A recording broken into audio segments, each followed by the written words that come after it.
তোমার জন্য কেউ থামবে না, সূর্যও না, চন্দ্রও না, আলো বাতাস রোদ বৃষ্টি কেউ না, একটা মানুষও না, একটা মানুষও না। এ দুনিয়া বড় স্বার্থপর, বড় স্বার্থপর।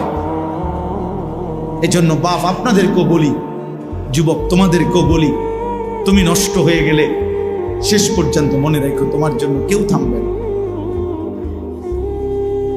আপনাদেরকে বলি বাবা, স্ত্রী সন্তানের জন্য যদি আপনি হারাম উপার্জন করে জীবনটা শেষ করছেন, কোনোদিন পাবেনও নাই। সুদের টাকা, কিস্তির টাকা, হারামের টাকা, ওজনে কম দেওয়া, ধোকাবাজি, প্রতারণা করা উপার্জন করা দরকার ছিল না।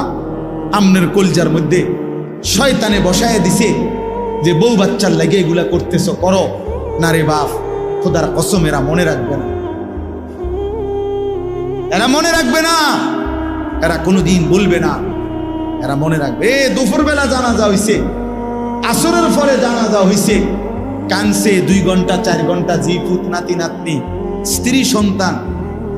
ওই দিনকেই এশার নামাজের পরে দেখা যাবে এরা সবাই পাশের বাড়ির থেকে ভাত তরকারি রান্ধে আনছে, এরা খানা খাইতেছে, এরা গোশত খায়, মাছ খায়, ডাল খায়, সবই খাইতেছে। এরা না কানছে অনেক, ওই কানছে আর কি। এই জন্য আমি নিজেকে বরবাদ করে, আমার কবর, আমার আখিরাতকে নষ্ট করে আমি আমার স্ত্রী সন্তানকে হারাম খাওয়াইতে হবে, খোদার কসম এটা কোনো মুমিন করতে পারে, কোনো মুমিন করতে পারে।